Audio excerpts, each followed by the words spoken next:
Whittier, Alaska, the arrival or departure point for thousands of cruise travelers every summer who are doing a combined land and sea Alaskan adventure. While easily one of the world's most picturesque starting or ending points for a cruise vacation, outside of the marina occupied by fishing and tour boats and a couple of coffee shops, it'll be obvious pretty quickly that there isn't a ton of things to do here. However, just outside of town is a scenic hike that leads to views of a glacier that rivals those in any other Alaskan port of call.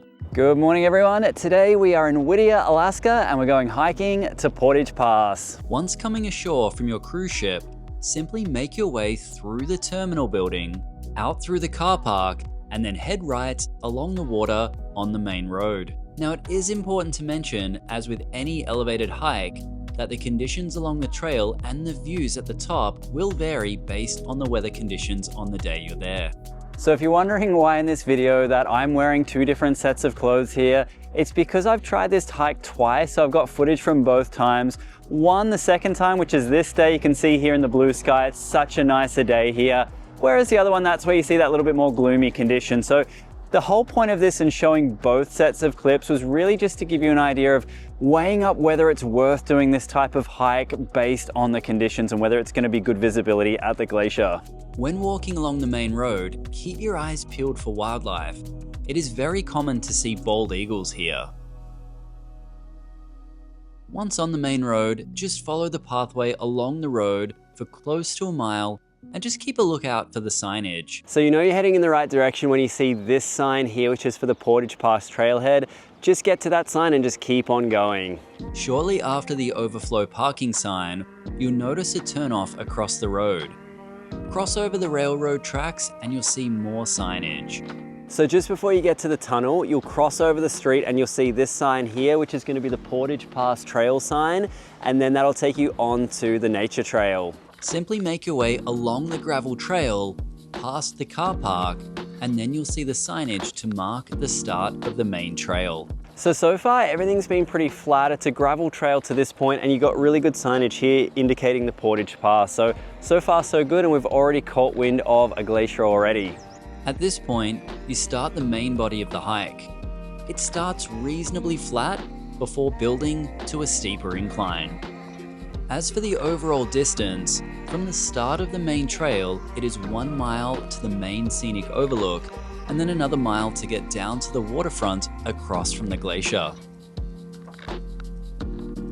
Once you start getting to a higher elevation, you'll be able to tell what type of views you're going to get.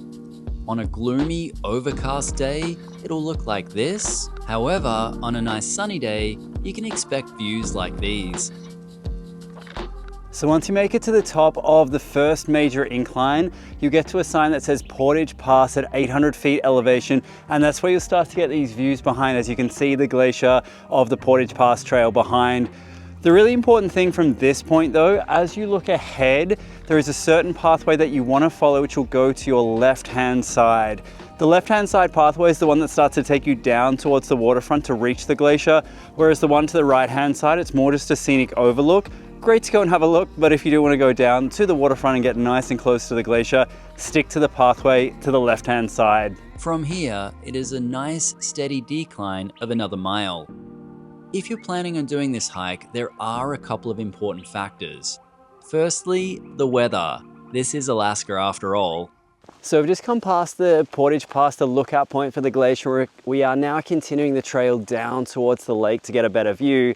But you've made a notice that there is now a rain jacket on because the rain has started to come down a little bit. So it's always good to have a protective layer here when hiking in Alaska, because you just never really know what conditions are going to get thrown your way. The other important tip to make for a successful hike, especially in the summer months, is that you do encounter some mosquitoes here.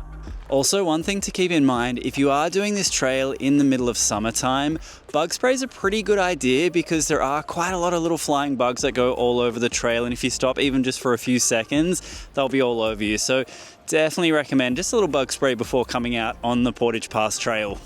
As you do get close to the waterline, you get great views on a nice clear day.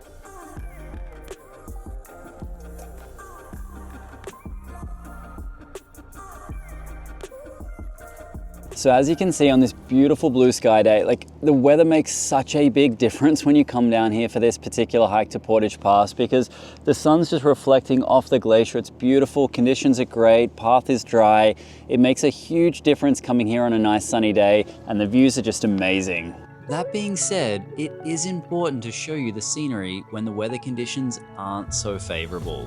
So we've come about 45 minutes back from being down at the lakeside by the glacier, and as you can see now, it's basically completely fogged over. So the real key here is if you're gonna have a day of mixed weather, try to really go when the weather's good, because you just don't know when it's gonna shift on you. So hopefully this will help with your decision making on whether or not this hike is a good idea for you based on the weather the day of your visit. Once you've enjoyed your time at the glacier, you simply make your way back along the same path that you came in on. If it's nice weather, you get to enjoy the views in reverse, looking back down over the town of Whittier. Then you're coming back past the car park, across the railroad tracks, and back along the waterline towards the cruise port. So we've made it back down from the trail. It took us a couple of hours each way. You could probably do it a little bit quicker if you wanted to. We were just making a few stops to admire the scenery. We're back on the main road now, so it's about just around a mile or so on a nice flat path back to the cruise port. So overall, from stepping off the cruise ship to getting back, it's probably gonna be about, let's say, 3.5 hours round trip total. But you could always take a little bit more time at your leisure if you do want to. So it's a great way to spend a bit of time if you do have a day here in Whittier.